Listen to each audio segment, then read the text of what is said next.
What's up, guys, and welcome back to another episode of The Mind of Caley Lacerda, which I don't even know if that's going to be the title, but I guess it is now because it's the second episode of whatever this is, whatever this show, series, whatever you want to label and define it as. I'm not really a big fan of labeling anything because I think that once you label something and you determine what it is using words, using intent, you constrict it and you confine it and limit it to being just that, right? So if you say that a rock is a rock, then that's all it's going to be. It's just going to be a rock, right?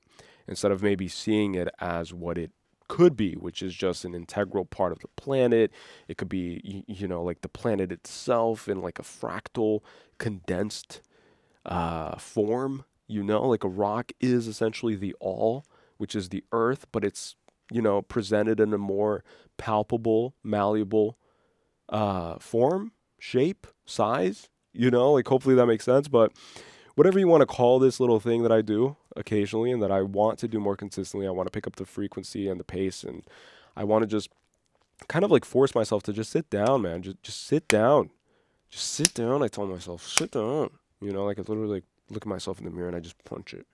Break the mirror every single morning. I'm just like breaking it, and then I get my hands all bloody, and then I have to go to the ambulance. And so my day usually starts at 5 p.m. After I get out of the hospital, I have to bandage up, and I have to call the guy to repair my mirror, and that's a few $1,000, but you got to do what you got to do when you're mentally gone, right?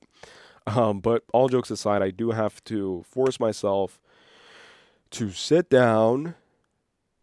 Not every day, because that's too much of a commitment, and I do have other things that I've been working on. Not to say that this channel isn't important anymore, but this channel has kind of taken the backseat in many ways, just because it used to be our main place, like our main YouTube house, until we decided, and by we I mean my girlfriend and I, Gabriella, who are co-creators of Everything You See Mentally Gone.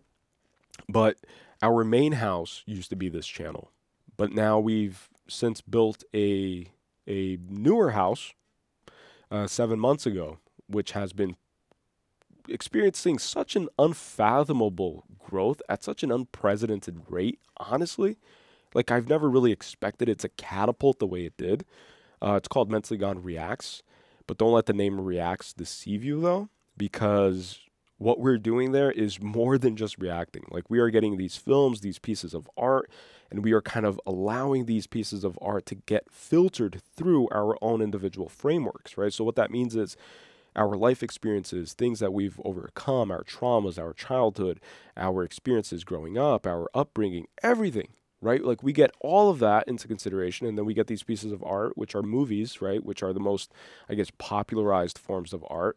Well, not true. First one probably being music, and then the second one probably being films, and then the third one probably being, traditional old school pictures, canvases and paintings.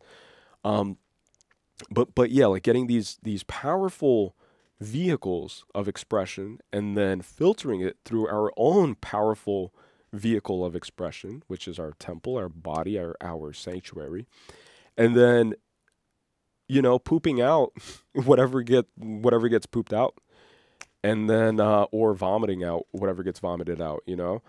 But I like pooping more than vomiting because it feels better to poop. Isn't it weird how it does feel better to poop than it does to vomit?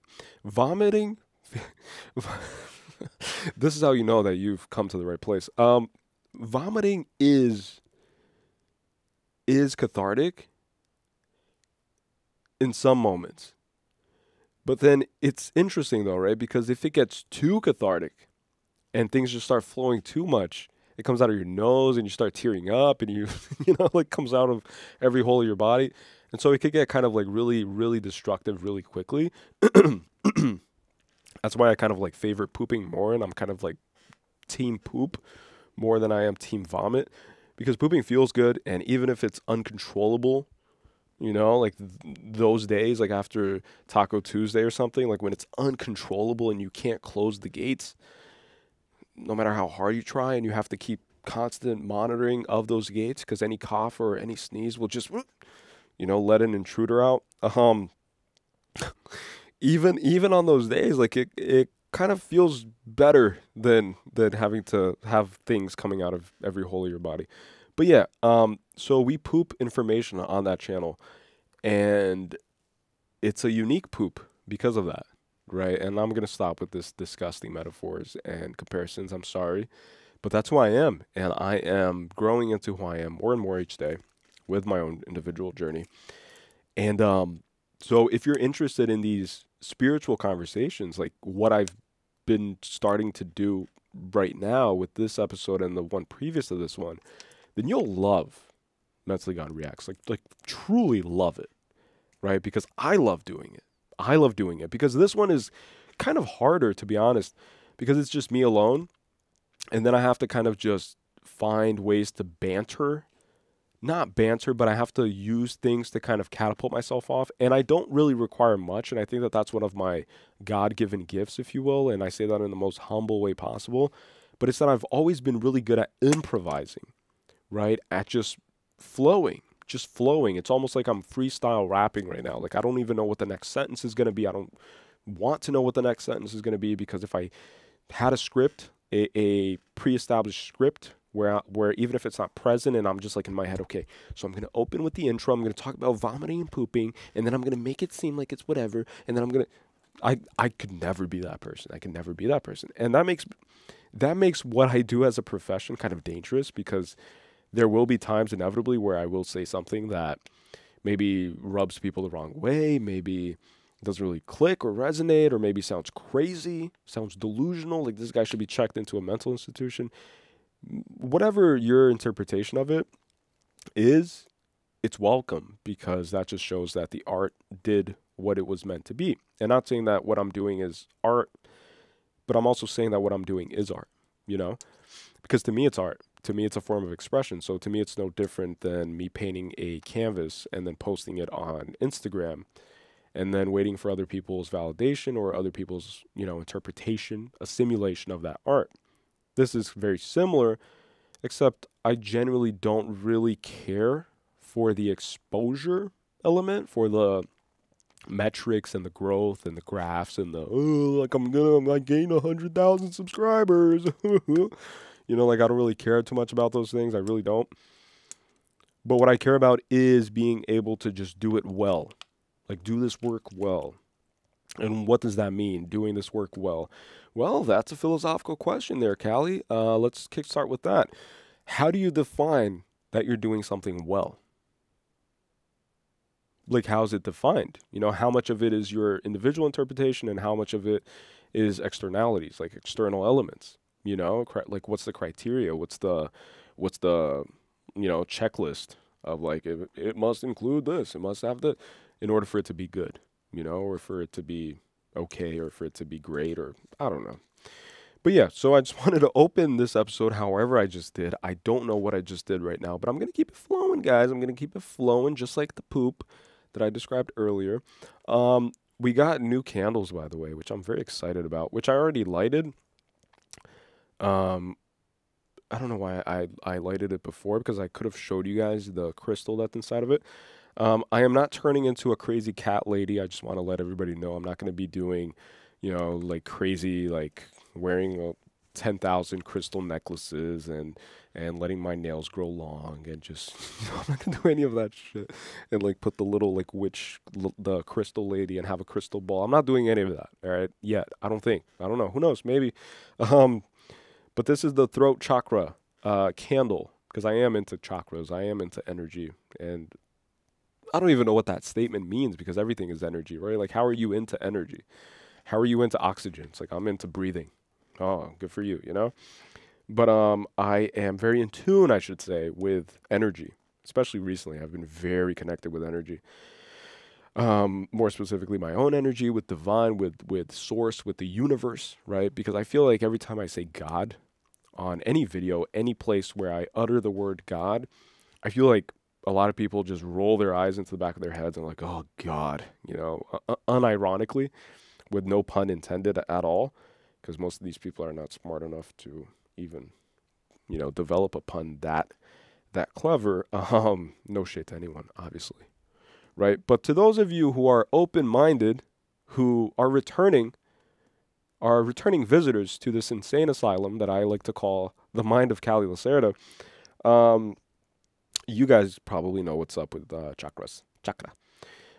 This is a throat chakra candle. This camera's horrible at focusing. Throat chakra says pepperoni. Oh no, peppermint and sandalwood with healing crystals and what? And essential oils. So it comes infused with a bunch of stuff that's supposed to make me feel better, essentially. I think it works. I think it does. And then right underneath it, I'm not going to really... do I want to touch this while the flame is on? I kind of like the way it is right now. But there's a little bracelet that comes with... which I'll show eventually. But there's a little bracelet I got also that came with the candles, I believe. Or it came with the sage, because I also bought my first sage. And again, I promise I'm not going to turn into a cat lady. But I did get sage. And I will say that maybe it was placebo. But again, I'm on a specific spiritual path, and this message is only for those who are open-minded enough. I've never cleansed my space or any space in any house before. I've never used sage. I've never tried using it. I've never understood what the purpose was. But then I eventually got some sage, and I did it. And I cleansed my studio space. And after I did that, I just felt this unbelievable liberation, you know, like I felt like so much was blocked that I didn't even know was blocked, you know, like my energy just felt so constrained, and I felt so like not depressed because I haven't really been depressed for a while, thank God, literally thank God, because without God I would not be alive today, but I just felt like something was like clogged, you know, like it was like something that wasn't just flowing. It's like a little piece of plastic, you know, in a river stream that's kind of like inhibiting the flow from just being, you know, fluid, completely fluid, and just, you know, frictionless. And then I lit the sage, and then I started like just clearing out this space and just setting an intention to really bring in positive energy and positive vibes, man. Positive vibes, peace and love, man. Don't do war, brother. Don't do it. Peace and love into the space. And it worked. Might be placebo, you know, to all of you Poindexters out there who are like, actually, scientifically, that makes no difference if you do that. I'm not talking to you guys. I'm talking to the people who feel life, who don't think life, who feel. That's who this series is dedicated to. You guys are my people. Everyone else, you know, even the conspiracy people who have stuck around on this channel, who maybe are just not into spirituality, who believe in everything except God, not for you this series, you know, not for you. I'm sorry to say. But anyways, sage, amazing. And I'm going to light it up today, later. At night, I'm going to do it again. Going to cleanse this space, you know, just enhance the feng shui. I'm feeling very inspired. I'm feeling very grounded, very kind of just one with myself, just very collected, you know. Very confident too, which I'm gonna address something right now after this commercial break. Excuse me. I swear, guys, I know it's disgusting, especially if you're listening to this on your earphones and you're like driving or you're working out, and then you just hear me just going burp, burp, like every 5 minutes. I probably have some condition. I had asthma growing up, but my mom is so old-fashioned that she refused to buy the prescribed by a doctor prescribed inhaler at the time. I was like 10. I was like 12, you know, and I had a serious case of bronchitis, and then that kind of like transformed, or I guess it transmuted into asthma. And then I needed an inhaler, but then my mom's like, no, because I've heard stories or whatever. And she was right too. Like if you give a kid an inhaler, well, I think she was right. I'm not a doctor, you know, or am I? I don't know. But she basically believed that kids who get prescribed inhalers, they usually rely on it too much, and then it becomes like an addictive crutch. You know, like you just don't even really need it 90% of the time, but then 90% of the time you're going to use it. You know, because it's a little boost, and it just gives you that little cathartic feeling of like filling up your lungs and just really freeing up the passageways and stuff. But all that to say that I think my coffee burps and my asthma burps, because I drank coffee like 2-3 hours ago, so it's not too recent that I've drank it. But it's recent enough, I guess, that maybe the whatever aftermath of coffee. But it's mainly my anxiety mixed with, I would guess, my asthma or my old asthma, because I don't really have asthma. Like, I run, I work out, I can, do a marathon pretty easily, I think, says the guy who's been out of shape, who hasn't stepped in a gym since June. But yeah, I think I could run a marathon right now. So what was I saying? Okay, about the asthma burps, right? This show, again, no structure, all over the place. This is me. This is me. I'm exactly where I'm supposed to be now. Gonna let the light finish it. Good job. That's it. Those are the words. 100%. So you guys can expect a new karaoke series coming up soon on YouTube, where I will start randomly singing a song and expecting you to finish it, even though I can't really test, or I can't really have proof that you finished the song. But who cares? Because this is mentally gone, and this is very liberating, by the way. This is the most comfortable I've ever felt on camera. Yet. Is the most comfortable I've ever felt on camera, just because I know that this is my thing. Like, this is just my little universe. This is my little world. Just so happens to be recorded. Just so happens to be shown to the world, and there's a big door, and you guys are more than welcome to venture in, to stumble through. And yeah, I'm just feeling really good. I'm feeling amazing. Honestly. And I'm feeling inspired. I'm feeling inspired. And it's mainly due to things finally working out in my life, and I do owe it, and I do credit my spiritual awakening. And I know it becomes this thing, right? Like, over time, it's like, it becomes preachy. It's like, oh my God, this guy.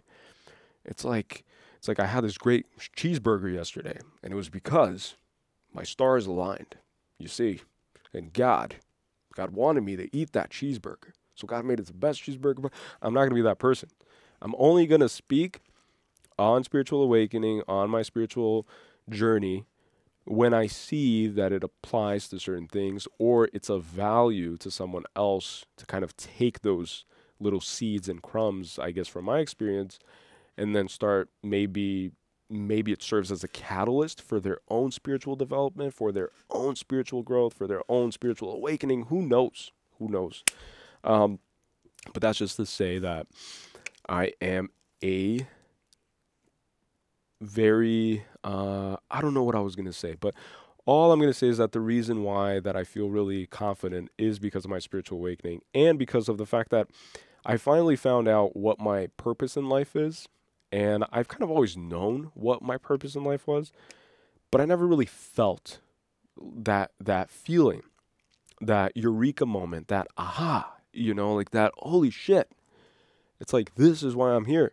This is why. Like, when you get to that point where you realize, like, holy shit, this is why I'm here. This is why.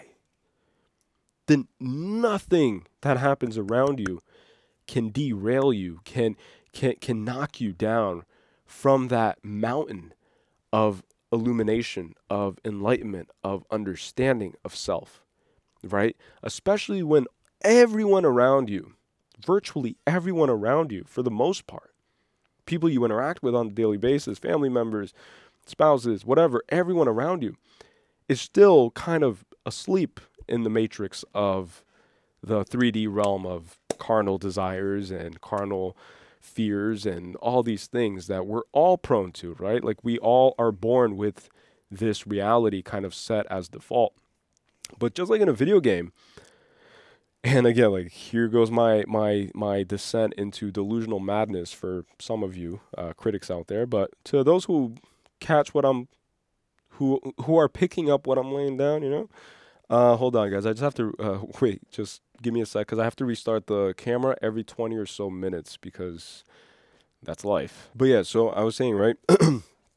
We are born and life is kind of set to this default mode, right? And this default mode is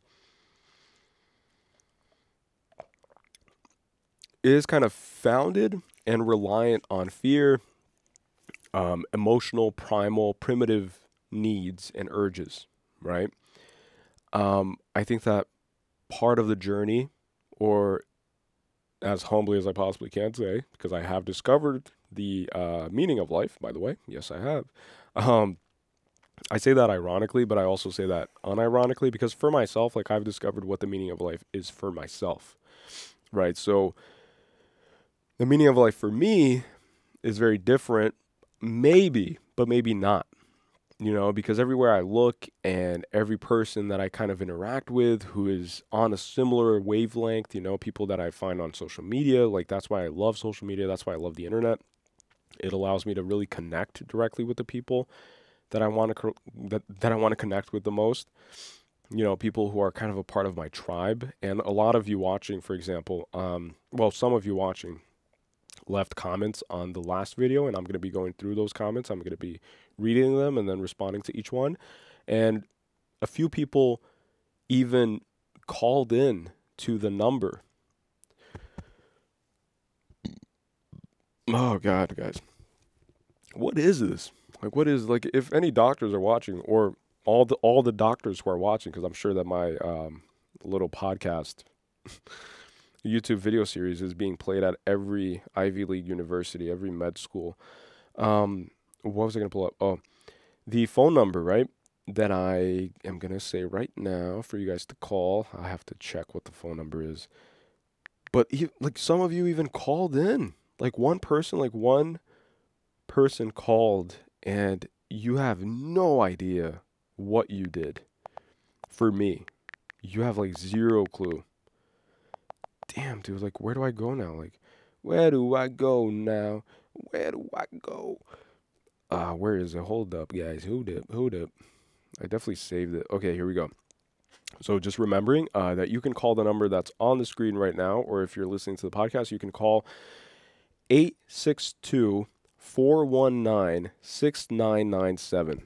That's 862-419-6997. 862-419-6997. Do not be shy. As you can tell, I am not someone who you should be shy around, because I'm an idiot. So if you want to join this idiot and keep him company on the next episode, feel free to call, text me, like some people texted. That's perfectly fine too. I'm going to read all the text too. I'm going to read everything until I can't read everything. So if this thing that I'm doing right now, whatever it is, if it ever amounts to anything, grandiose, in the modern social media metrics of things or measurements of things, if it becomes a successful show or series or whatever it is, then obviously if there are more than 10 comments, or 20 comments or whatever, that becomes kind of like unfeasible to read and cover and react to and respond in every video, then I'll start kind of just responding to the comments, kind of just writing them out, But for now, the 4 comments on YouTube that were left on YouTube on the last video, I am going to be reading them and I'm going to be responding to them, because there were 4. And I have already read them, but I'm going to be rereading them and reading them for the first time on camera. What was I going to say before that? Oh, one thing that I completely forgot to mention, which is the big elephant in the room. I'm not wearing a hat. Like, what? Cat in a hat without a hat? It's just a cat, Like, who is Callie without a hat? Oh my God, like, where's your Nike hat? Yeah. I actually had planned to address that right in the beginning, but that just shows that I'm not really a planning person at all. I really don't care. I stopped wearing a hat. And honestly, it's been one of the most liberating and freeing things that I've ever experienced in my whole life. Not the act of sitting down and recording without a hat, but the act of feeling comfortable and learning to love myself in such a way where now, and I'll explain why, because it might sound weird to like some of you, but I genuinely love the way I look now. Genuinely, like I'll walk into the bathroom, I'll look myself in the mirror, and I'm genuinely okay. Like I'm genuinely okay in admitting, like, you're pretty handsome, man. You got a nice beard going on. You got a little cute little nose going on, you know? Like you have some intense eyes too, like scorpion, like a Scorpio eye, you know? Scorpio eye, very intense. Intense glare. Full eye contact while I drink that water. But yeah, like little features, you know, and even my hair, which has always been a source of my insecurity growing up. And I'm not going to get into the whole story, right? But my hair growing up, and I have one friend, and this is the one friend that knows this because he's the one friend, he was my best friend in high school, right? And I still good friends to this day, but I haven't really like kept my end of the bargain in terms of connection with my old friends from my past. But this best friend at the time, right? Every single day, through multiple times throughout the day, to a point where it was literally insanity. It's like I would just turn to him and just like ask, because I didn't have like a mirror handy. Like I couldn't really tell. I don't think I had really like a phone back then. Maybe I did. I don't know. But I would just ask like, yo, is it okay? You know, like that's how insecure I was about my hair. And I don't know what happened in my childhood. I'm still trying to figure it out. I'm still like through this spiritual journey, through this healing process. I'm trying to really pinpoint moments in my childhood where these insecurities that would later haunt me, you know, in my life as an adult, like where they stem from, like where did it start? Like why did I ever preoccupy myself with my hair? And you're probably looking at my hair right now and saying like, yeah, like it's not the best hair, but you know, like it's all right. And I agree, like it's not the best hair, but that's what it was, is that in my high school in Brazil, like all the kids had like a beautiful, like no homo, all the kids had like beautiful head of hair, you know, like they had like this like majestic head of hair that was so seamless. It was just so natural to them, you know? And then I was the only kid, well, not the only kid, but I was one of the only kids who did not win the genetic lottery. You know, like I was just not fortunate enough, I guess, or maybe it's a blessing in disguise and it's, you know, intended to teach me a lesson about vanity, which it has, by the way, which I've learned that lesson. And that's the reason why I'm not wearing a hat. And I'm going to get to that. But for me, it was a lesson that would prompt further growth in my character development in this little story arc that we call life. And what was I getting with? Oh, yeah, that, right? So my hair, my dad, my uncle, and my grandfather, and probably his father, and probably his grandfather, we all have a genetic kind of like entry that's on the right side, and it's kind of like a little curve. And I was looking at like photo albums of when I was a child, like when I was a baby, and I always had it. And as a kid, it was so prominent because my mom would cut my hair super short. And so I didn't really have like hair to like pull to the side. And so it was super like prominent. It was like an entrance kind of. And it doesn't look too bad. It's just kind of like a quirky little thing. It's like Harry Potter with the lightning bulb on his forehead. Like imagine that just like a little further inside of my hairline, and imagine like not having like a straight hairline. So my hairline, genetically speaking, is already doomed. You know, like when I was born, I was like, this boy shall be doomed. And then boom. So it was. Just kidding, by the way. But yeah, but that was a big insecurity of mine, was the hairline.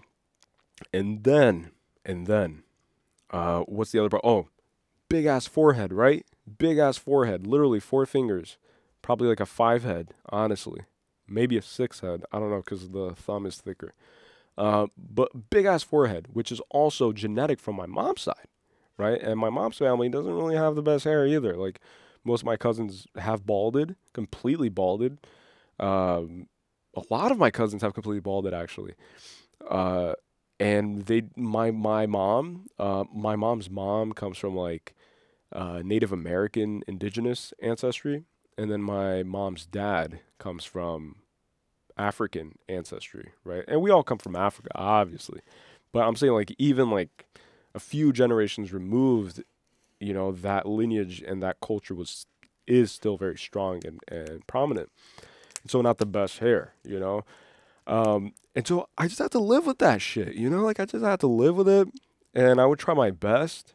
And just being completely vulnerable and just completely upfront, because I don't have anything to hide from you guys. The whole purpose of these little episodes is to serve as a confessional of sorts. So it's like me sitting in those churches, and then I'm like talking to the pastors. So you guys are all pastors. Congratulations. You guys are all pastors. Congratulations. Just don't do anything, you know, like, don't do what pastors do. Otherwise I'll have to report you and call the police, and, you know, and you'll get relocated. You won't get reprimanded at all. You'll just be relocated. Just like a whale from SeaWorld that kills a trainer. Like, you'll just be relocated. That's your punishment. Don't do it again, huh? But yeah, so this is like a little confessional. But my point is, it got so bad, like my insecurity just erupted into this feverish vanity, like something that's not even like vanity for the sake of making myself feel good. It was vanity for the sake of making myself not feel shitty. Think about that. Like, think about what I just said, because I just thought about that. Actually, like, a lot of what I say is me just going off the cuff. You know, everything I say is me going off the cuff. And then a lot of what I say is new information to me. Because again, like, through this spiritual awakening, I've really just allowed myself to be like an open channel. And I just let the Holy Spirit, source, the universe, whatever you want to call it, Christ consciousness, I let it just flow through me, kind of unhindered, with like no friction at all. I just let it speak. And so sometimes it's me speaking, sometimes it's my higher self, sometimes, you know. But what was I saying? Oh, yeah. So each morning before school, for the longest time, I would blow dry my hair in a way to make it, what do you call it? To make it not thinner, straight, to straighten my hair. Because as a kid especially, I always had like wavy hair. But as a kid, for whatever reason, like, my hair was really wavy. Like, it kind of had like a very weird, like a very bad texture to it. Like now, like, I just literally wash my hair, and then sometimes I'll use conditioner, but for the most part, it's just shampoo, and not even every day, you know, like, I just wash it whenever I feel like it needs to be washed, but every other day for sure, sometimes every day, like some weeks every day. But my point is, like, I just barely take care of myself in like any like vanity sense, and I do have to like pick up, like, do it more often, I feel, like, especially with my skincare. Like, I want to like take better care of myself. I want to, you know, like, put more care towards not healing myself of my acne scars or whatever directly, but more care towards just feeling more empowered in who I am in this vehicle, but without being attached to this meat vessel, you know, without identifying with it all the time. But my point is, I would use a blow dryer in the mornings before grade school. I think before grade school too, but grade school, it was like towards maybe like 9th grade, 8th grade or something like that. I don't know. But definitely in high school. And then I would blow dry my hair, and I would do it in a way where I would like curl it, and then I would get the blow dryer in the bathroom. Imagine, from 12 to like, honestly, from like 12 to like 18, you know, like until I graduated high school kind of. But I would just be in the bathroom just trying to like straighten out my hair. I would straighten out my hair, just trying to, and I would get so frustrated some days, because some days I would like burn my hand, like I would burn my hair. I would make a mess because I was just a frustrated young kid who was just trying to make sense of the world, you know. And I've talked earlier about how neither of my parents were really present a lot, you know, in my life. Like, they weren't really that present.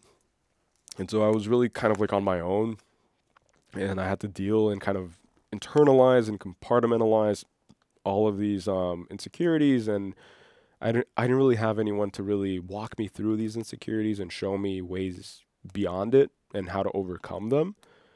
So my only choice at that point was to suppress them and overcompensate, right? And just project on top of them something that I thought was the solution, but really is just furthering the problems, just digging myself a deeper and deeper hole. But so that's all to say that now, moving forward, I will be relying much less. My goal is to not have to wear a hat anymore. And if I do wear a hat, it's because I absolutely need to wear a hat. And I'll even address it. I'll say, like, guys, like, it's been 2 months since I got a haircut, but even haircuts, like, I've been scheduling them more frequently. So after I get a haircut, I'll immediately already schedule another date online, like through the app thing, schedule another date, in 2 weeks. So every 15 days, I'll have that little boost of like confidence and that little boost of just, just like levity and just renewal.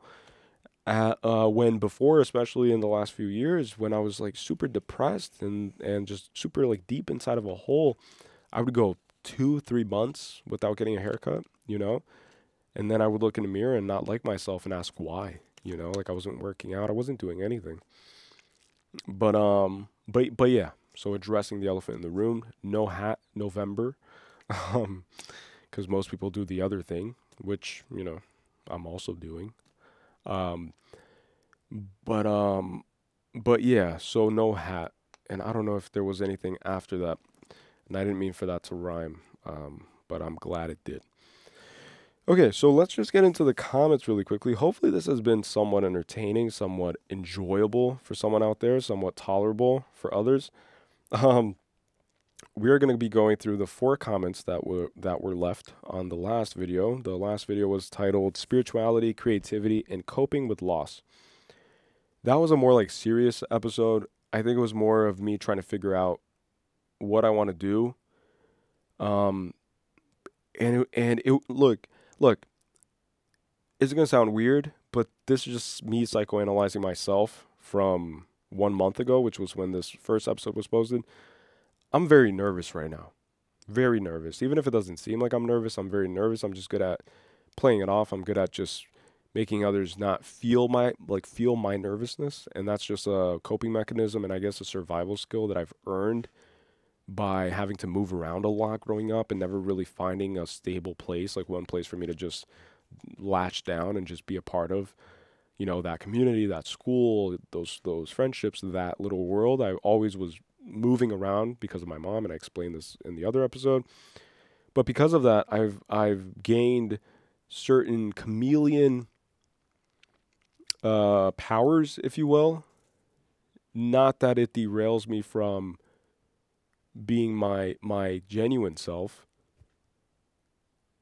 but it does I just thought I heard something, but it does help me kind of just really find my place in the world, like when I need it, right? So all I'm trying to say is that in the first episode I was myself, but at the same time, because it was a new thing that I was doing and I felt like I was going to be examined under a microscope, and I thought that all I would receive would be hate comments, and I was really in my head about it, to be honest. I presented myself in a more serious way, but that seriousness, don't let it deceive you, because a lot of times when I'm serious, it's when I have my defense up, my guard up. Because this is me, like this is who I am. I am a person who is well versed in sarcasm, graduated in dark humor, and just likes to have fun. Like I love the idea of getting super complex things and super difficult and dark and heavy stuff, and then just shedding light and talking about it, addressing it, but then also packaging it in the package of comedy, of love, of joy, of amusement, of laughter, because life is already hard as it is. It's so fucking hard. Life is so hard that there's no point of just being super anal about it. That's what she said. There's no point in doing that. Like, why? So this is me. This is me. This is me. I'm exactly where I'm supposed to be now. And let the light shine on me. And I have like an itchy nose. I think I'm getting sick. I don't know if I'm getting sick, because I left the window open last night, and at night I saw it was like 20 degrees or something, 30 degrees in Jersey. Anyhow, let me just reset the camera. But yeah, so let's get to the YouTube comments. I'm feeling very comfortable. I don't know about you guys, but hopefully you're feeling comfortable. You can open the fridge if you want. You can take off your shoes. Let's start with Lacey with 2 E's, Rich Bell, 1829. Was that when you were born? 1829? I need some more context here. Love this. Love your content and love you. Thanks for the inspiration. Wow. Holy crud. Well, I don't know why I'm saying wow, holy crud, because I read these before, but it's just that, guys, I have no memory, literally virtually no memory, which kind of like makes me scared of the future. Like maybe, I don't know, like the older I get, the harder it gets to like remember things. But I think that even that was by design with like my personal adventure on this earth, if you will. I think that I was meant to kind of not be a person that really retains information, because retaining implies that you're holding on to something from the past. I think that my whole goal in this life is what I'm saying. That was confirmation. That was definitely something. I think that my whole goal in this life is to just do what I do best, which is improvising, right? So like talking to you guys, it's kind of like a freestyle. It's free flow. Things just flow through me. Ideas, thoughts, things that pop up in my mind, left field, things that are just like out of pocket, like completely random. Like I'll bring it in, I'll talk it, I'll address it before I forget it. But I think that that's why I can't really hold on to information. And in high school, I think I talked about this on one of the episodes, maybe on the last episode, maybe on like a old podcast with like me and Gabriella. But the school subject that I was the most proficient in, the best in, was philosophy. And in Brazil, you start taking philosophy in grade 8, which, by the way, like the Brazilian school system is more advanced than the American school system, because I've experienced both, especially high school there. High school there is crazy. Like you're getting advanced everything as your baseline. Like you're taught everything, dude. It's pretty crazy. Hold on. But I don't know what's going on with my throat today. Like my throat is kind of and hopefully this I didn't even address this format, right? Like it's different from the other one. I'm just all over the place today, guys, because I feel like it's been a while since I've seen you guys, and what's going on? I don't know what's going on. Anyways, and I also feel like I haven't seen you guys in a while. I haven't seen you guys in a while. Hope you're good. I just want to address that I changed, or I'm experimenting with this new forward-facing format, because I feel like it makes it more personal as opposed to the other way that I was doing it, which was still in the old podcast scheme, kind of like format.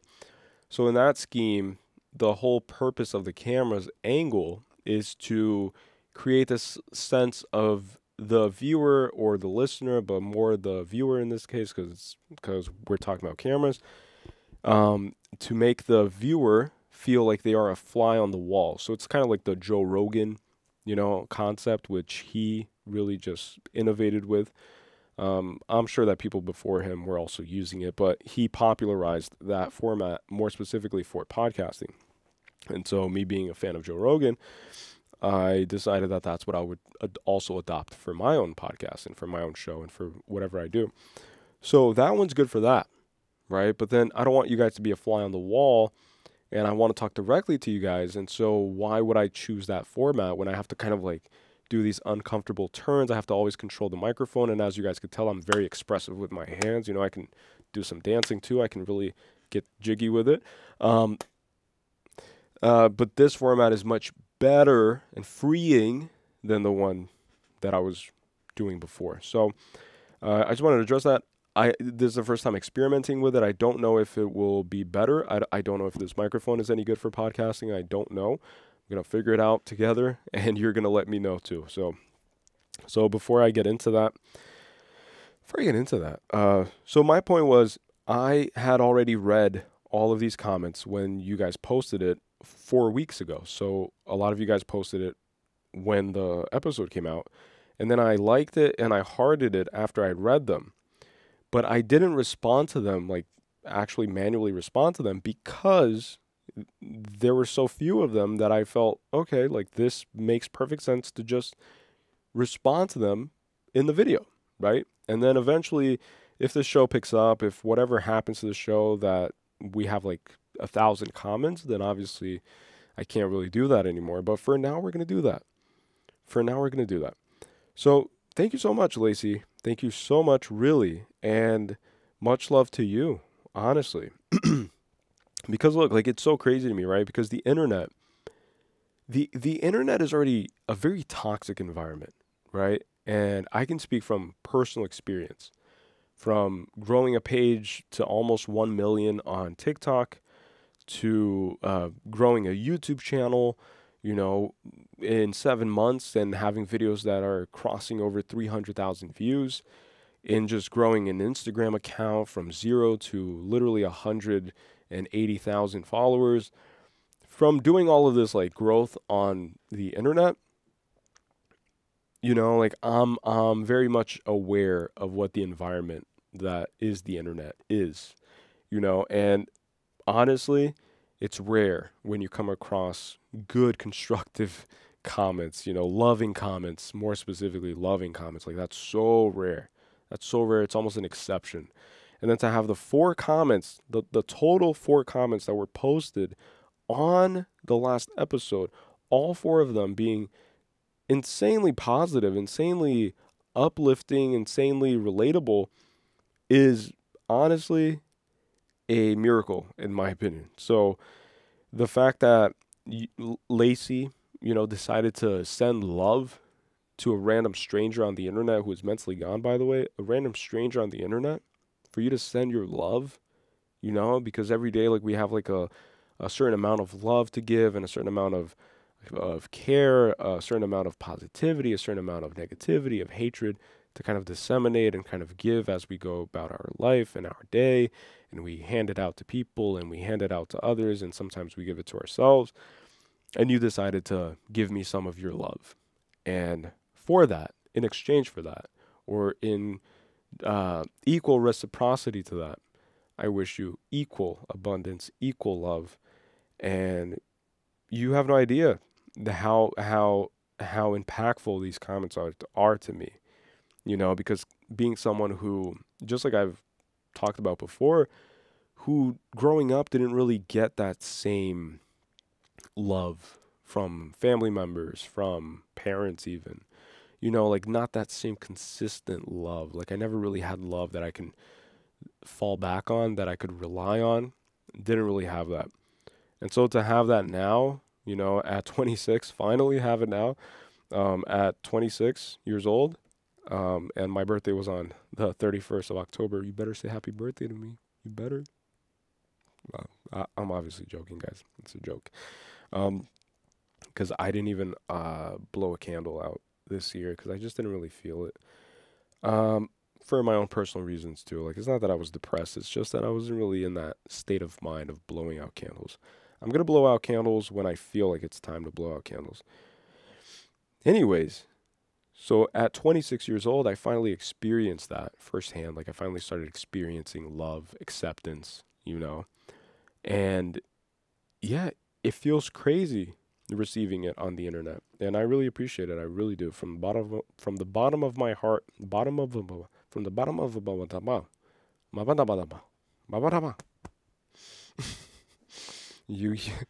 guys figure out what I just said. And then we have another comment from Samantha 7148. Was that also when you were born? You were born in the year 7148? We got a time traveler on our hands here. About the school art class, I remember getting laughed at by my classmates and my teacher because red and pink don't go together. And my little craft was stupid because I made it those colors. It still haunts me. I was like 10 years old. But now at 32, I still love to paint and do so more and better than all those colorblind people laughing at me. You go, Samantha. You go. Honestly, fuck them. Sorry for the language, but I'm not really sorry for the language. It's my show. It's my town. All right? It's my town. You come into my town, you got to abide by my rules. You understand me? Fuck fuck them, fuck everyone. Honestly, fuck people, right? But at the same time, don't fuck people because of what I'm saying. Like, fuck all the negative people is what I'm trying to say. Like, all the negative, low density energies. That's something that I've really, really come into understanding in these past few months, especially. There's so many low density individuals, people who don't even have an ounce of spirituality, people who claim to be religious, people who claim to be God-fearing, God-following people, people who claim to be loving, love, peace, positivity. And they're also filled with hatred, resentment, anger, unresolved traumas, unresolved everything you can imagine. And then they just vomit and project and poop and shit out all that shit and smother you in it. And it's like, feel my pain. Because misery loves company. But guess what? You don't have to keep misery company. You don't have to unless you want to. And I've made a decision for myself. I will never again step into any place that isn't welcoming of me, that isn't welcoming of my love, isn't welcoming of who I am as I am. Any place that I have to kind of prove my worth and prove my value and ask others for forgiveness. Please forgive me for being depressed, for having mental breakdowns, for having to go through everything on my own, for having to cure myself of my own shit, you know, of all the traumas, everything I've gone through that nobody else has gone through. Nobody I know, nobody close to me has gone through anything remotely similar to what I've gone through emotionally, mentally, and spiritually in these past few years. No one, not one person. But everybody's so quick to judge. You know, everybody's so quick to say, you should do this more often. You should do that. To those people and to Samantha, my recommendation to you is fuck them. Be welcoming of the people who are up and up with you. You know, like, even if you're flawed, even if you're not perfect, obviously everybody's flawed, everybody's not perfect, but even if you slip up, even if you do this, all they'll have to offer you is unconditional love. It's the first thing, unconditional. What does unconditional mean? Oh my God, a lot of burps. Unconditional means no conditions, no strings attached. You know, still going to give you love, still going to try, still going to keep trying. Even if it's not reciprocated, still going to keep trying. If you're having a depressive moment, if you're really down on your luck, if you're thinking about killing yourself, which are all things that I've gone through, right? They'll come knocking on your door. They'll persist. They'll try to yank you from the depths of hell, and they'll try to build you up, and they'll try to do everything. That's love. Anything that's not that, exactly that, to that extent, to that intensity, is not love. It's conditioned, whatever the fuck those people think it is, you know, whatever they think it is. But it's not your job to sit in that misery. It's not your job to walk side by side with these miserable people. It's not. It's not, because you've been figuring out your shit, right? At 32 years old, you've been figuring out your shit, right? You've experienced everything you've experienced. You've been healing yourself of every trauma. You've been overcoming all your insecurities. You. Therefore, you is the common denominator, not them, right? That's a big thing that I've learned. It's not them, and them can be anybody. Anybody that even tries to derail you or tries to put you down even a little bit, even a little hesitancy, even a little negativity spewing out of their mouth. To me now, it's like, you're out. You're out, and you're out forever, because I'm a Scorpio, by the way. Remember the intense eyes? Scorpio. I'm a Scorpio. So I'm not one of those cat ladies, again, who's going to base their entire lives off of horoscopes or zodiac signs or whatever. But I'm just saying, like, I just like to say that as a joke, but it's not really a joke. I'm Scorpio. I hold true to what I set my intentions to be. So when I cut people out, when I decide that these people are dead, that's it. It's done. So my point is, bullies and just miserable people who are just unsatisfied with their own existence, man. Like, it's so easy for you to project and vomit all of your insecurities onto someone. And it's also so easy for that someone to convince themselves that that person is right. You know, because we don't really have any, like, moral compass, any guiding star in those moments. Like, we just assume, like, this other human being that looks like me, that, and maybe maybe they don't even look like me, but in this case, like they're a part of this little tribe that I'm in. One of the members of the tribe of this school of other 10-year-olds, they just decided, plus the leader of the tribe, the teacher, also confirmed it, also agreed that what did you say, that red and pink don't go together, and therefore your thing is stupid? Yeah, it's stupid. Samantha's thing is stupid. Come on, bro. Come on. Come on. People are so nasty sometimes, you know? And I've grown up with so many nasty people like around me in schools and places, and I've witnessed so much. So much. So many different cultures too. Like just like I said, like I moved around a lot. The other day, like I sat down with my mom for the first time in my life, and I made an outline of my entire timeline of like my entire life from birth, literally from birth up until now, with like dates specifying like what happened in those dates, where was I, where did I move to, and I can tell you that I never stayed in one place for more than 6 months. Always switching school. So imagine like school, right? Like you do like half a year max, right? Like half a year if you're lucky, and then boom, yanked. Let's go to another state, another city, figure it out, adapt. That's why I'm so good at adapting. Like you can put me in any room and I'll befriend everybody, but not in like a manipulative Machiavellian way. It's like I'm going to befriend and then I'm going to be the leader of this room. No, it's literally out of the joy of my heart, because it brings me joy to connect with people, because that's what I had to do. Like that's what I had to fall in love with, is I had no choice but to fall in love as a survival instinct, a survival mechanism. I had to fall in love with the idea of loving people, of like loving conversations with people, loving being around people, loving this and loving that. And so with all that effort towards acceptance, you know, towards integrating myself in these rooms, in these little ecosystems, I also, as a side effect, developed a very heavy insecurity that's predicated on what the members of these little tribes, of these little groups would define me as, or would portray me as, or would view me as. Hopefully that makes sense. But my point is I've experienced so many cultures, like both like in every way you can imagine, right? So I went to a very poor school when I was living in Philadelphia, a very, very poor school. I went there for a while, and then I went to another school in North Carolina, which was like also kind of like a poor school, kind of like middle class. And then in Brazil, I was exposed to the higher echelon of individuals, right? The higher class, like higher snobby society, like basically the pinnacle, the apex of Brazilian economic society, kind of, you know, like kids who would say like, yeah, like my dad, you know, has invested $10 million on this new equipment for his factory in wherever the fuck, in Thailand or some shit, you know? So it was like that level of wealth. It's like old money. So I've seen like the full gamut kind of. And then in seeing that full gamut, I've had to, you know, adapt accordingly. I had to really just innovate myself with every location. With every single day, I had to just be ready to innovate, to adapt, to just really understand who I am or who I'm supposed to be.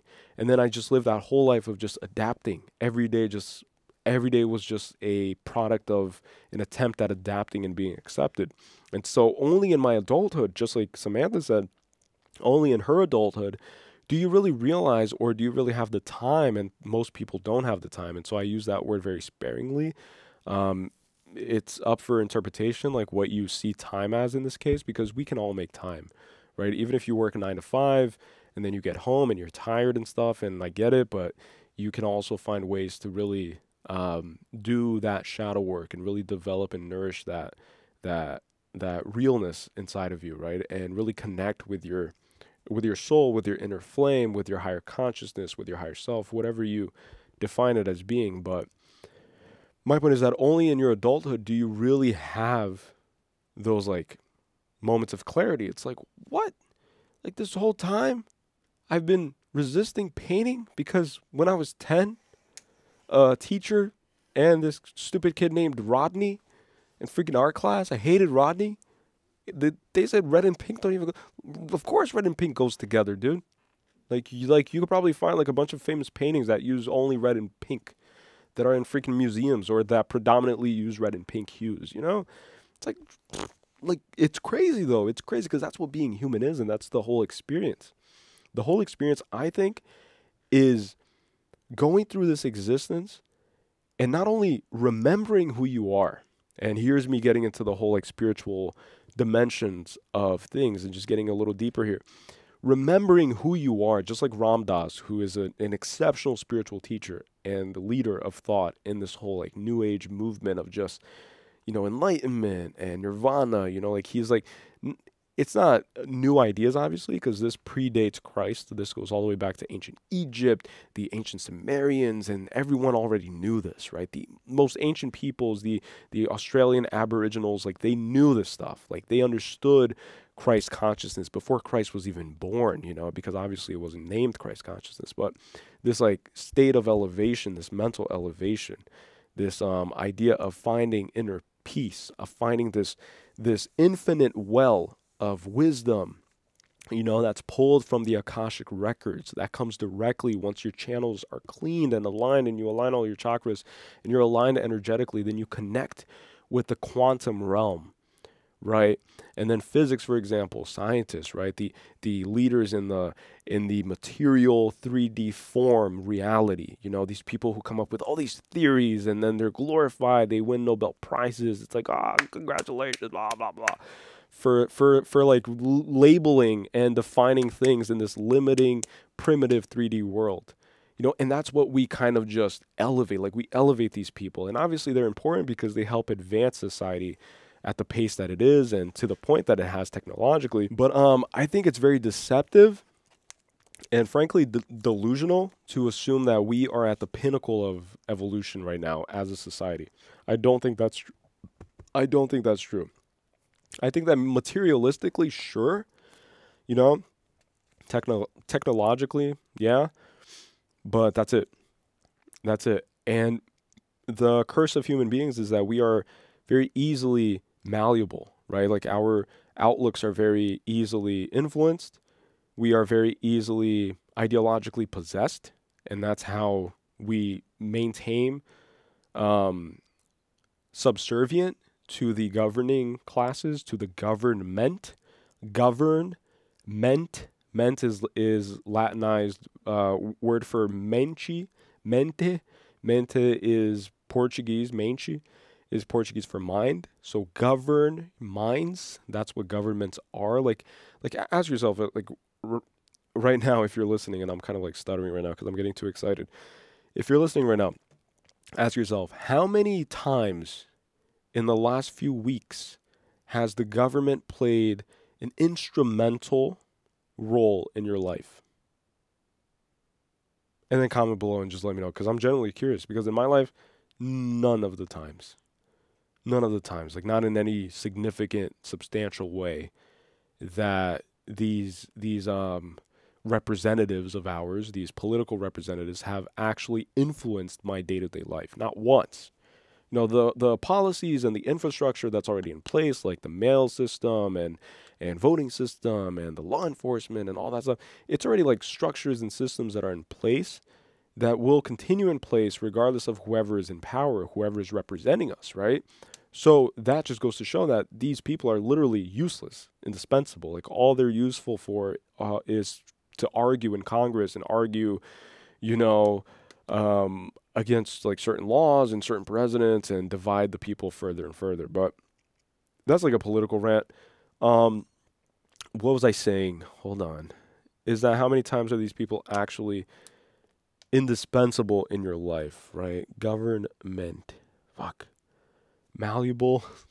This is mentally gone. Malleable, susceptible. Okay, so I guess that my point was that we are easy and quick to believe whatever is told to us because it's much easier than you really developing your own firm ideation or idea of a certain thing, whatever that certain thing might be. Because for you to decide that this is not a water bottle, this is a bottle of water, I just switched it, And I know that people also refer to it as a bottle of water, but if you go into a town where everybody calls it like, oh yeah, like, it's a water bottle. It's a water bottle. That's what we call it around here. It's a water bottle. And then I go in there, and then for whatever reason, like these are like very redneck people, but I just come in, to this town, to the small town, and I'm like, no, this is a bottle of water. You see here? It's a bottle of water. It's not a water bottle. It's a bottle of water. And now I also have a southern accent. But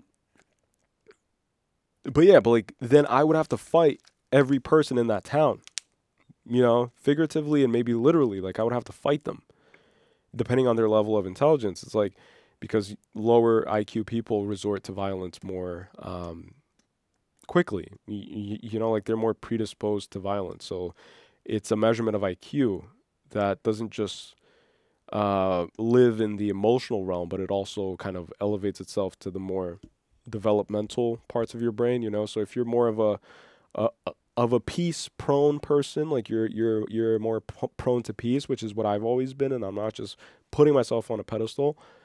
You can literally ask anybody. Like I've always been a very like peaceful person, where it's like fighting and getting physical was always like the last thing, and it wasn't even on any of my lists. Like I never really got into any fights as a kid. But yeah, I would have to fight these people because I believe that this is the opposite of what they believe. And so that's much harder, is my point, than you going into this town and then you see that everybody's calling this a certain thing, and then you start calling it that certain thing just so you could fit in. Like that's what humans usually do, is that they see like this group of humans that are already doing one thing, and then you go in and then you're like, you either have a choice. Either you decide what you believe in is true, is your truth, and you're going to impose that truth, not impose it on others, but you're going to defend your truth until death. And then you have to decide like which truths are worth defending, which truths are worth even sharing. And that's my predicament, as a creator, as an online creator in this age of cancel culture. Like even me saying rednecks, like when I said it, I was like, like people are going to get offended. But you know what? Fuck you. Fuck you. That's how I'm treating it now. It's like, fuck it. I don't care, dude. It's who I am. Then don't watch it. Leave, But it's not that I hate a certain group of, like, it's just so stupid the way we look at the world now. And that's why the world is so divided. And that's why there's so much war. There's so much shit. It's because nobody really feels anymore. Everybody's like rationalizing everything. If you're having a conversation with someone, it's always rationalized. Usually it's rationalized. But if you're having a conversation with me, I feel everything first. I filter everything through my heart. And that's where I feel people's energy. I feel people's vibration. I feel people's intentions even. Like I can tell what your intentions are with me. I can tell who you are as a person. I can tell what your essence kind of is. In the first like 15 seconds of meeting you, of like shaking your hand, and even shaking hands, right? It's an energetic transference. And usually now like what I'm doing really is just fist bumping. Like I go to get a haircut, I fist bump. Like I don't shake people's hands. I don't know what energy I'm going to be, exchanging by shaking. And the palm is very energetically propense, or energetically propense, right? It has the propensity to be very energetically charged. And so when you exchange handshakes with people, like that's why handshakes are so iconic. And that's why when you usually see like political dealings and political stuff, like two political figures coming together, it's a handshake, and then pictures are taken of that handshake. It's because of that. It's because it's literally an open source of where your energy is. And I can make my energy fart. Look. You see how powerful that is? Like, doesn't that give you chills all over your body? So moving onward. I'm a big fan of Theo Von, by the way, and he's the biggest inspiration for this format of a show. He's literally the biggest inspiration as to why I even want to do this, because I'm such a fan of his podcast, man. Like, I'm such a fan of how just real he is, of how authentic he is to himself, that I've always seen that, and I'm like, someday I'm gonna heal myself so much that I'm gonna be so comfortable in front of the camera that I'm not gonna worry about my hair. I'm not gonna worry about how I look. I'm not gonna worry about how I speak, of what I say, of what I don't say. And that day is now. So thank you to Theo Von. If you ever see this, just know that you're one of my heroes in many ways. I think that it's okay to say heroes, because at one point I was very iffy about the idea of like being a follower and being a fan, more specifically, you know, of like anyone. I think that you should only be a fan of yourself and of the universe and of God and of like things higher than you know, things that are much bigger than you. I think that if you are a fan of something, then that makes you attached to that thing or person, and then it makes you just very low density, you know, like it kind of like levels you back down to earth. And I think that the more detached you are, in the most literal sense possible, then the more elevated you can be spiritually, right? So that's why I always hesitate to say like that I'm a fan of anybody. But to call someone your hero, I think that that is justifiable. You know, I think that that's very honorable even, you know, like people who have literally saved my life countless times by just playing a snippet of this guy, you know, like a TikTok edit or playing one of his podcasts, you know, like where he gets really real, man. Like he gets really real. He doesn't, like, no holds bar, no resistance. He just gets straight to the point. He shows his true emotions. He doesn't hold back in the way that he engages with himself and with the world. And he's one of my heroes. Like he's one of my dream people to meet, like that I want to meet with, that I want to have a conversation with, that I want to better understand and get to know better, you know, because he's just an amazing guy. Like honestly, I'm a fan of Theo Von, and I think it's okay to say that, but a fan in the more spiritual sense because of what he brings spiritually. So I think it's okay to say that. And like a spiritual aspect, I think I'm a fan of his, but definitely in a huge inspiration. And that's why I said onward. So all of that because I said onward. Okay, so let's go to JWA6611. You guys have some weird birth dates, dude. You guys have to get that checked out, huh? Obviously getting. I've been following you guys for a year now, and I love seeing your spiritual maturity and growth. It's nice to find content like this, and I appreciate you so much.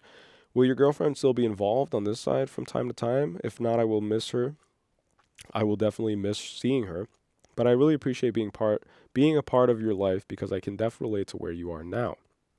Or where you are in life now. I can't read today for whatever reason.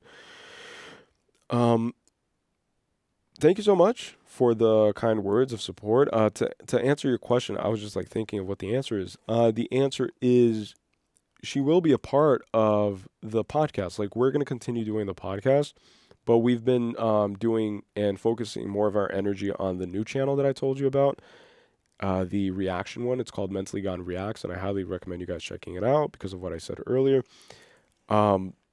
And so we are kind of doing a podcast, and we do have these like deeper spiritual, intellectual conversations on there. In every video, literally every episode, every movie we finish watching, we'll have like a in-depth conversation that really, you know, like takes us deep inside of ourselves. And it's been one of the most enlightening experiences for me.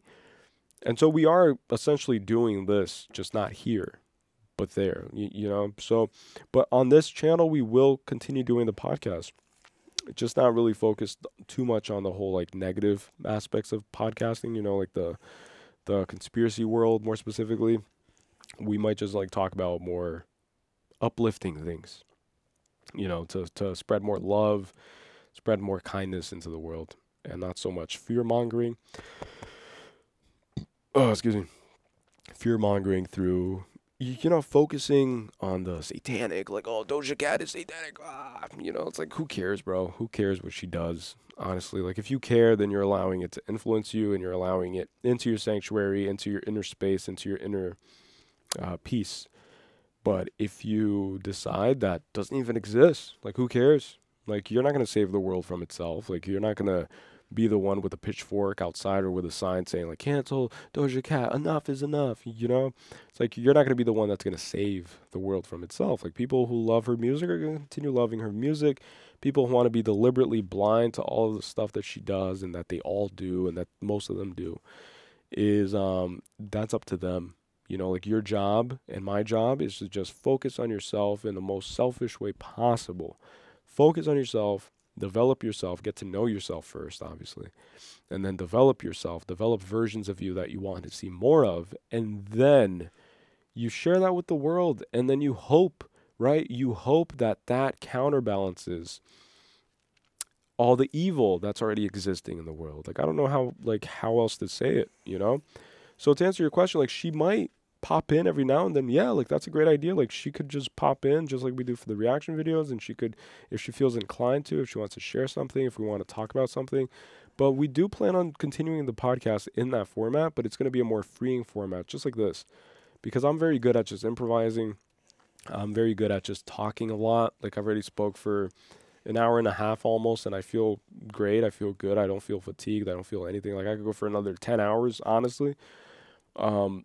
And so we might just do this format, but kind of like different, and then include her in it. And again, it's up to her, really. Like, I just let her know like when I'm going to record, and then if she wants to jump in, then she jumps in. But to answer your question, you can catch both of us on the Mentally Gone Reacts page. All right, the last comment here. Okay, oh yeah, this comment is interesting, and I'll explain why it's interesting. It's crazy that your spiritual awakening stages were almost exactly like mine. I am glad I am not the only one who has experienced those things. Definitely not. Like, I'm telling you, I told you guys about the whole tribe thing, right? My hope, honestly, and I'm gonna be honest with you guys here. It's gonna sound a little pathetic, but it's the truth. I desperately need to find my tribe. Not that I have an over-reliance on having friendships or having that form of reassurance and like numbers, or being surrounded by like a tribe, or like surrounded by people, because I've actually always been the opposite. I've always been very reserved, very not introverted, but I'm very ambiverted, right? So I have my moments of extroversion, which is right now, which is what you guys are witnessing. This is my heightened extroversion. This is my the part of me that just really likes to just be social and just really, communicate and connect. And then I have my introverted side, which is more prevalent, I feel, and it's more common in my life, where I just like to be in my little zone. Like, I just like to be to myself. I like to read my little books. I like to, meditate. I like to, just like go on my little spiritual journey and uncover my own things, and just, just really be with myself. But here's the pathetic part. I would love to have friends. I would love to have friends. I would love to have friends, says the guy, the 26-year-old guy. I would love to have friends. And that's not saying that I don't have friends. It's just that all my friends are in Brazil. And so because of the distance, because of the, span of time away from each other, like, I haven't visited Brazil in like 7 years. I'm still in like most of the old group chats, on like WhatsApp and stuff. And I'll like occasionally communicate there, but it's just not the same. Like, it's not a real thing, And so one of my goals, if I have any goals with this little series, is to attract my tribe. And then if I can create a community of like-minded individuals, especially when it comes to these deep spiritual things, like these spiritual concepts and these adventures and these journeys, and having other people who have gone through similar things, relating with each other, communicating with each other, talking with each other, sharing insights in the comment section, in whatever else we create, if it's a Patreon, if it's a Discord, if it's a whatever, that would be awesome. So that's one of my goals. And just reading those first few sentences made me so ecstatic and so happy. It gave me such a profound sense of reassurance, just like knowing that there's at least one person out there who doesn't think I'm a nut job, who doesn't think I'm crazy, and I'm not saying that anybody around me deliberately outwardly said that I'm crazy, but it's like a lot of the things that I talk about, off camera, and that I try to communicate to people about spirituality, to them it's just so foreign. It's as if I'm speaking a different language. I'm speaking a language from like a small undiscovered tribe in the middle of nowhere. It's like they look at it and they're like, why don't you speak English? This is weird. You're crazy, So I've gotten that vibe from like most people around me. But it's always so reassuring. It's like a warm hug, honestly. As sad as that sounds, it's like a warm hug. And I've been needing more of those. Like, I've been needing more of like I see you because I'm also there, you know, and not just I see you because you want to be seen and because I feel like this could help. It's I see you because I see myself in you, you know, like that's what I want to see more of. You know, I didn't mean for that all to connect the way it did, but yeah. And it's also funny because this idea of like seeing you seeing you in me, and me seeing myself in you, that's the whole purpose of this journey on earth, right? Or that's the apex of achievement through all of this, is overcoming the material 3D illusionary, I can't say that word, the illusion of Maya, the illusion of this matrix, right? Of this little thing that we've constructed and that, or that we've been born into and that we believe is all there is. The ultimate virtue is, in my opinion, in my humble opinion, oh my God, like I have like I don't know what it's called, like acid reflux, like I don't know what it is, but it feels like every time I drink coffee and I go to perform and I go to like record something, I always feel like like I don't know, like all this gas, you know, it just comes up, it just bubbles up, and then I'm like, ugh. Anyways, the highest virtue, in my opinion, is to be able to get to a point where you understand that every single person is a fractal manifestation of the whole, which is God, right? Which is the one, the great creator, the one that started all of it, the one that is, has been, and always will be.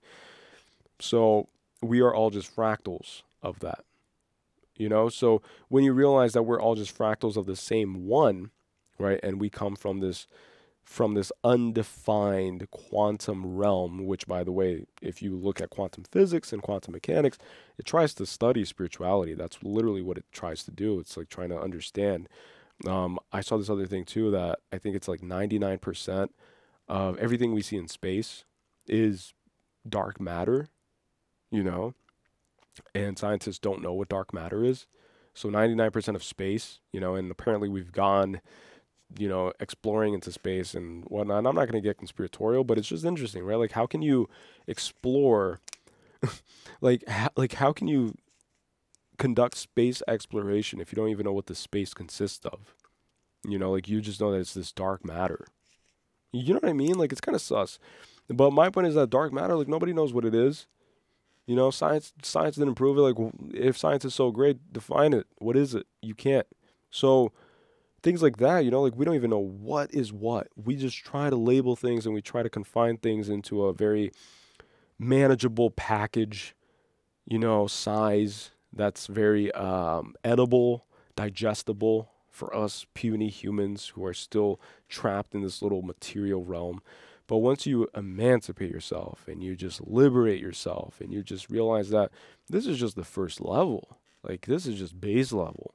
There are levels to this game, sweetheart. Levels to this game. I don't know why I said sweetheart. I just like tried to embody like a Hollywood actor. There are levels to this, sweetheart. Levels. Okay?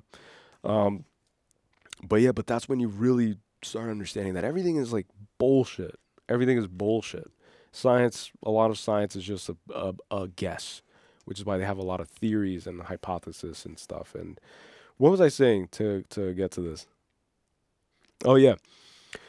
And then, so the ultimate virtue is living life realizing that every person you see is essentially you, because you are them. And that's what Jesus even says in the Bible. It's love thy neighbor, you know, like, love thy neighbor. Why? Because thy neighbor is you. And so we are all just one. We are all one. And then this illusion of separateness is what, you know, just curses us as a society, as a people. And it's what makes us act the way we act. That's why there's all these wars and division and two parties and polarization and blah, blah, blah. But we're all just one, you know, and any idea of separateness is an illusion. And that's a fact. That's a fact. You can debate me on it. You can present all of the facts you want.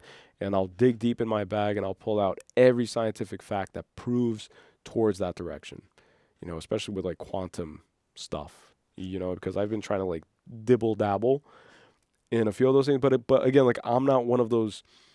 I'm not a good influencer because I am not. I don't have a good memory. right? Just like I said, like I don't know what it is about my brain, but it refuses to remember specifics about anything. So I can't be that type of person who's like, actually, in this specific book, there's a quote by Dr. whatever, whatever, who clearly states that, no. And then in the Bible in chapter, I can't be that person. I just can't, right? So everything I say is kind of just, it's just flowing. Like maybe I'm pulling from the Akashic records, maybe, because I've done that before where like I'll like say things and then I'll turn to my girlfriend Gabriella and then I'll be like, what the fuck did I do? Like, I don't even know how I came up with that. You know, it's such a, just like a heavy concept, like something I've never even thought about, given thought, never read anything about it, never saw it anywhere. And then I'll just like talk about it and just say it, you know? So, yeah. So the ultimate virtue is when you realize that everyone is the same, everyone is you, and you are everyone, and you are everything, and everything is you. And all of the stuff that makes up one thing is all the stuff that makes up you. And the idea of separateness is but an illusion. It's an illusion. But yeah, so continuing with Amanda Baker, 7371. And my favorite number is 7, by the way. That's my lucky number. Experience those things. I felt crazy and so out of place when I had my ego death. I had that experience back in January 2021. I had just turned 21, super young for that to happen to someone. Anyways, the world I once knew was completely obliterated, and I had to learn to navigate this new world, and it literally felt like I escaped some matrix inside my mind, or that purgatory like you explained it. Shortly after my ego death, I started having thoughts like, well, maybe everyone is trapped inside their own personal hell. Like all the negative thoughts people have about themselves keeps them away from finding their higher self. What's crazy is whenever I escaped, I didn't even know I needed to escape to begin with. But you basically touched on that when you were describing the box metaphor. I recommend this book called The Power of Now by Eckhart Tolle that helped me understand what I went through and be able to put my experience into words. Enjoy the journey because not every stage in the awakening process will be pleasant, but it is needed to help shape you in your journey. The way you write just gave me chills, honestly. Honestly, like I just got full body chills, which I'll explain better like what my full body chills are in like a future episode, but it's really like when something resonates with me spiritually, my whole body now vibrates. And I think that that's something that I've unlocked with my meditation, with like as I progress on this like little adventure, spiritual adventure. Like I've been like gaining these like little superpowers, you know, like not literal superpowers, but these little things that I didn't really have before, or if I had it, I never really paid attention to it. But now it's like enhanced, right? So whenever I see something that really resonates, full body vibrations, full body like an energetic dance happens up and down my spine, right? And I said that this comment was interesting before I started reading it because to prove to you guys that I actually read the comments, look what I got. So after I read Amanda's comment immediately, and I swear immediately, I went on Amazon and I ordered the book. And what's funny is that yesterday, right, you posted this comment 4 weeks ago. So I've had this book for like 4 weeks, right? Only yesterday did I crack it open and start reading it. And then today I decided, like I felt a strong pull towards finally doing this solo podcast confessional thing, right? And it's just interesting, like one thing led to the other, right? So I got this book and then I finally began reading it yesterday and I got to page 9, literally the first page of the first chapter. It's like I just stopped right here. And then I've been like pinpointing certain points and stuff. So I'm going to finish this book soon. And then I'm obviously going to talk about the values and the things I found in it. I already found a well of wisdom. And it's crazy because one of my favorite parts was actually in the foreword or in the intro. I think it might have been in the foreword of the book. So it wasn't even really... Oh, shoot, I think I found it. Hold on. It wasn't even Eckhart who said it, right? But I've been familiar with Eckhart through Kendrick Lamar. So I don't know if you're a fan of music. If Amanda is a fan of music, but is a fan of music. Like, no, I'm not a fan of music. I hate music, right? Imagine. If you're a fan of rap music, hip hop more specifically, right? Kendrick Lamar's Mr. Morale and the Big Steppers, one of my favorite albums of all time. I've listened to it way too much, but also not enough. And Eckhart is featured on the outros of one of his tracks. And so he says something like, and I'm going to try to like replicate his voice. If you identify with this pain body, uh, wait. Sure. What the heck does he say, dude? I've listened to the song so much. This pain body that needs to periodically feed on more unhappiness. And I love that quote, like something along those lines that I always listen to that track all the way. Well, I listen to every track, but that one specifically, like it just stuck with me. He says that if you identify with this pain body and that this pain body, which is what he refers to this vessel, this meat vessel, is a temporary thing, right? Like that's why we die. And then we think that death is the end of it. But in reality, the big joke, the big test is that you don't get to know what comes after. And in the not knowing, you are tested to see how you live in this pain body, like how you use it and how you align yourself and how you overcome it and how you kind of transcend it, right? So when you die, in my opinion, it's like a prophecy. A metamorphosis process takes place, right? Like you go from caterpillar, cocoon, and I think that the cocoon is supposed to represent the breaking of your pain body, which is like that moment when you just are overcome by it and you're just broken, and then that's when you really detach yourself from the pain body, because I think your higher consciousness needs to kind of detach because it wants to survive. Like I think that every energy and every inkling in your body wants to survive, right? It wants to kind of prevail so that it can permeate itself like in this world and fulfill its purpose. But I think that it just really detaches from the pain body once the pain body is broken. And so you have to break yourself. And it's through the breakdowns that there's the breakthroughs. Literally, the breakthrough for me came at one of my lowest moments, which I'm going to get into on a future episode, because it's I kind of do have something scheduled in a bit, and I don't want to overlap too much. But this pain body of mine, right? This vessel, it got to a point where I just had a breakdown. Like I just reached my limit. And it got to a point where I was just reacting in a way like I was compulsively like shaking. Something I've never felt before. Like I was compulsively shaking. I was like doing these like movements that I couldn't really control. And I was having a breakdown, like literally a breakdown, like from stress, anxiety, depression, all just culminated and just got to this point where it just broke me. And I guess I was just a very hard person to break up until that point. And that's why it just took me so long and so much pain and anxiety and depression and setbacks and this and this and this. And then finally one day it happened, and it happened in this basement, me standing right here where I am, but I was standing. And then I just had this like compulsive reaction, this like visceral reaction, really. And then I just started like saying, like yelling and stuff, because I got into an argument with my girlfriend. And that's kind of the catalyst is that argument that we've had like multiple arguments before, but that was the one, that just broke me. Because I was just like, I had reached my like breaking point already. Like I had reached my limit with everything, with all the problems, all the anxiety of the world, everything. And then she was just like the catalyst. And so with that fight, right, like with that disagreement that we had, and it just got to a point where I was just like feeling suffocated, and then I just like exploded. Like I was just like manically just like going like, stop. It's like, I can't take it. And then I kind of like swirled around, like I went towards this wall, and then I was just like covering my eyes. And then at one point I just like walked right over here behind me, right there. I literally fell to the ground.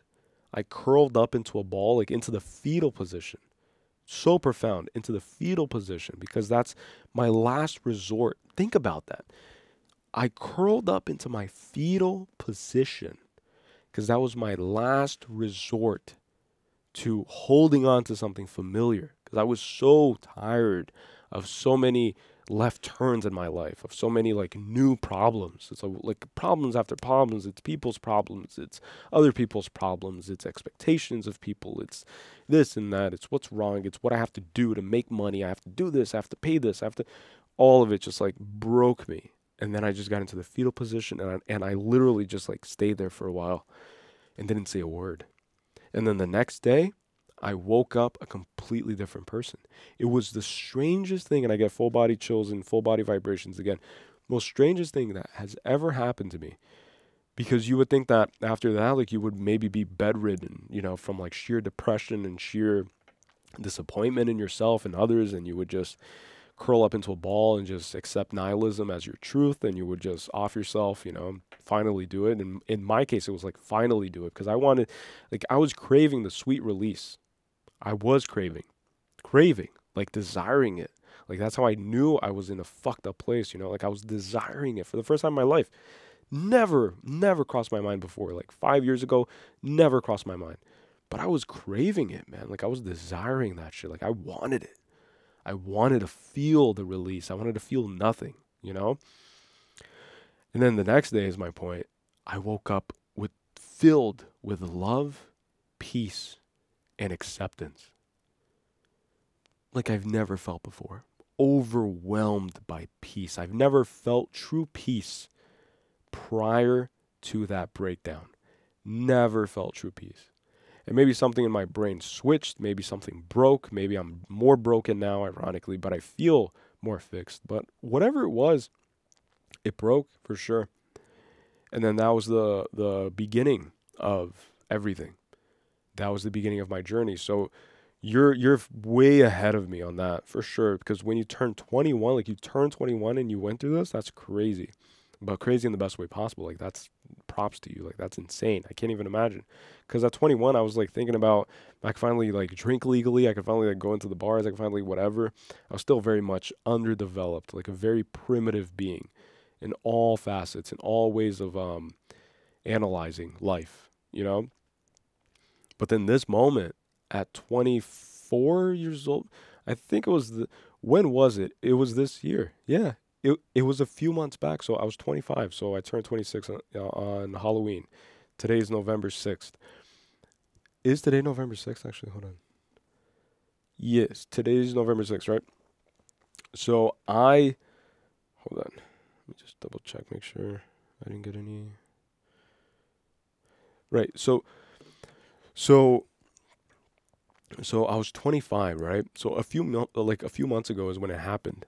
And yeah, ever since then, I've been a completely different person. It's like my higher self finally regained control.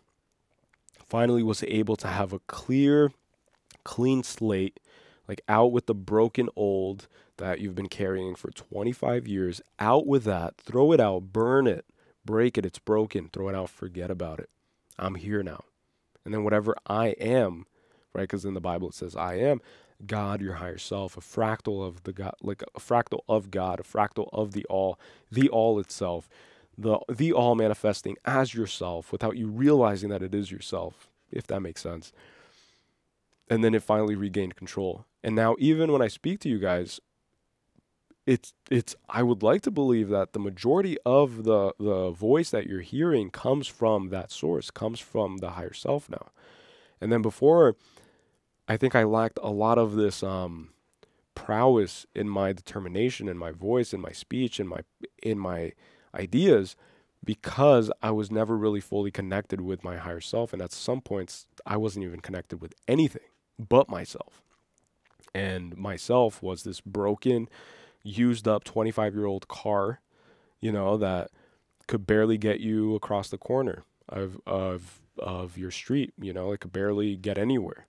And yet I was relying on it. I was trying to look into it for inspiration. Like, hopefully behind these old seats, I can find some inspiration. I can find a penny of luck. I can find a sign.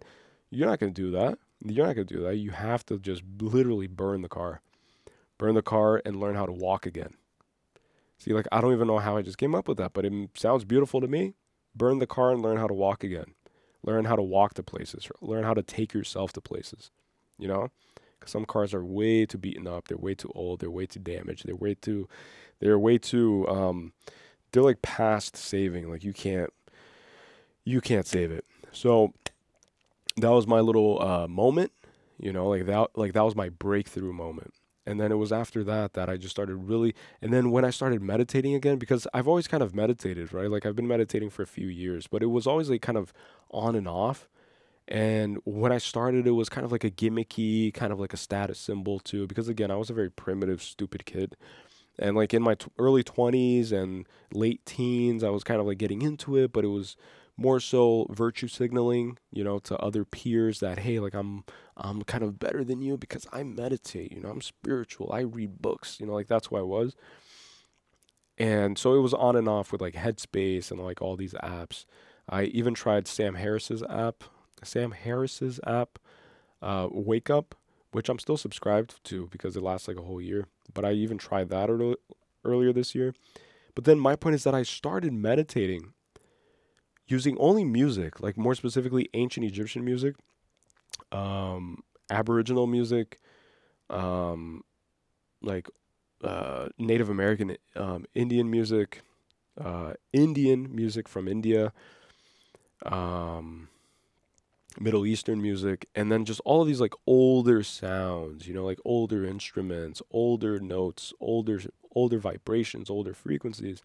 I started just closing my eyes and meditating and just really diving deep into myself and using music to kind of guide me, right? Because just like the Bible says, in the beginning was sound, right? Like everything was sound, not a Brahma, like every religion talks about sound. Every ritual is orchestrated with sound, like there's no ritual that happens without sound, without some drum beat, without something happening, like like something happens because it's the sound, it's the vibration.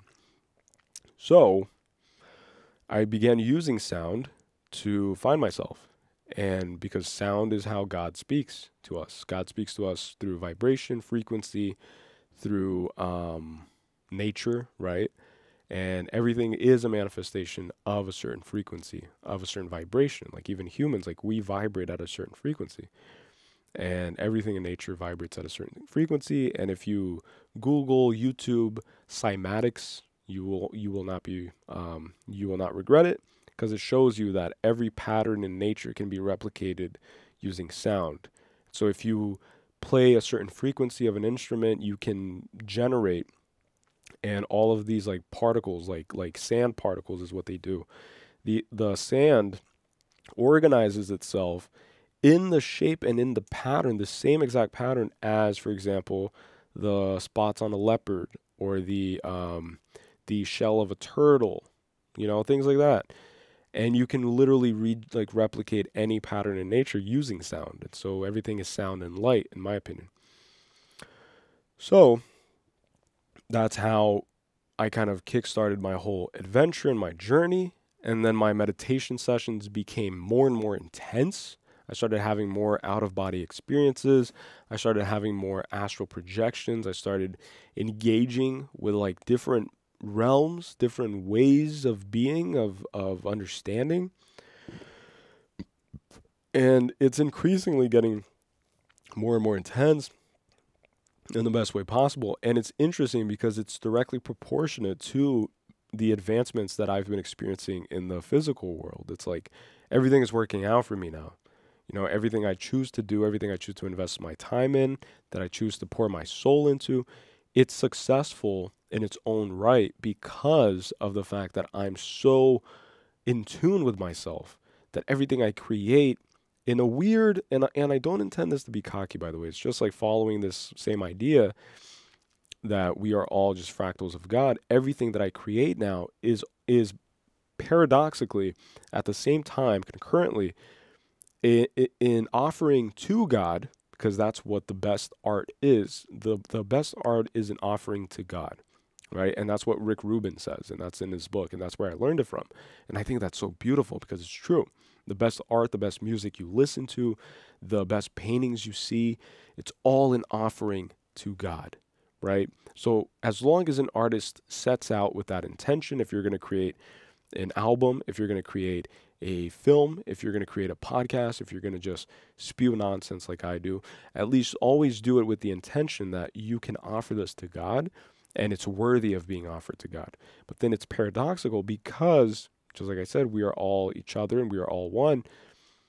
It's an offering to God, but it's an offering to yourself created by yourself. So it's like an endless loop. And that's like a real tongue twister, a mental tongue twister. It's like, which one came first, the chicken or the hen? Who knows? The chicken or the egg? The chicken or the hen? I don't know. The chicken or the egg, right? It's like, it's this like endless cycle. And I just want to blow that out because I don't want it to burn too long. Because like these are small ass candles, dude. Like they don't even last anything. It's so crazy. But like my point is that it's all just an offering, right? So what was my point? Jesus, dude, I have ADHD. I'm so sorry. This is all so sporadic. Oh, yeah. So then everything that I do now is working for me because in a non-cocky way was my point. And in a non-egotistical way, hopefully this is how it comes off, but I can't control it again. I can only control what my intentions are. Everything I create is a manifestation of the divine because I am allowing myself to be a clear vessel for that energy to really flow through me, to guide me, to instruct me on certain decisions, creative decisions, on things to say, even if that decision is made in like a millisecond, especially at the pace that I talk and at just how fast I switch topics and I derail from one thing and I switch topics. But it's all being like divinely woven kind of, you know? And because of that, I am God is what I'm trying to say. I'm kidding, but I'm not kidding, you know? Like in a spiritual sense, we are all God. You know, that's where the I am comes from in the Bible. And that's why Jesus says that the kingdom of God is within man. You know, like it's not outside of you. It's not any externality. You're not going to get saved by going to any church or religious temple or mosque. That's not how it works. You save yourself from within, you know? And it's just like that SpongeBob episode, The Power Within. You know, like they try to teach you. I thought that I would have more time to go through the voicemail. I am not going to forget to go through the voicemail. If you're the person who sent the voicemail, then you know exactly who you are, and just know that I am beyond appreciative, beyond grateful. Like appreciative is kind of like a weird term. I don't think it really communicates the full essence of my emotions. Beyond grateful and just filled with love, you know, because look, the person who sent the voicemail, I'm just not going to play it now because I know I'm going to rush through it because I do have something to do in a bit. That's why I'm going to save it for the next episode. And then also anybody else who like calls in, then I'll play yours and then we'll get to all of them. But you sent your voicemail on the day that I was talking to my mom, I think, about something relating to this thing. And how I felt kind of like unmotivated because I didn't really know if it was resonating with anyone. Like nobody really called. Like I put out the phone number, and nobody really did anything. And then you sent this. Like you sent this at 7:38 p.m. And it was such a godsend to me. Like it was such a profound and heavy sign that I'm just supposed to do this. And so it was a part of my confirmation thing. You know, like it was a part of my synchronicity of my life, of my process, and you played a role in that. And so that's why I'm going to savor your voicemail and save it for the next episode where we can all listen to what you have to say and we're going to respond to it. And by we, I mean me and my higher self, I guess. I don't know why I'm saying we unless there's other, you know, and like beings in this basement that I'm not aware of. But we're going to really just dive deep into what you have to say because I feel like it deserves its own kind of like half an hour long segment just to like really discuss and really get into everything. So this episode was more reserved for the YouTube comments. But the next episode, I'm going to definitely kickstart it with your voicemail. So don't think that it's going to go to waste. You know, it was a 3-minute voicemail, which by the way, I noticed that at the end of it, it kind of cut off. And then you like continued speaking. Hopefully you got everything in. I don't know why, and I didn't even know that there was like a limit. But for anybody watching or listening, just know that there might be a limit of 3 minutes. So you have 3 minutes to leave a message, or just leave first half of your message, or if it's a 10-part message, like if it's 30-minute long message, leave 10 3-minute messages and we'll get through it. You know, like my point is that don't let that limit you from fully expressing yourself. Like don't let anything limit you from fully expressing yourself.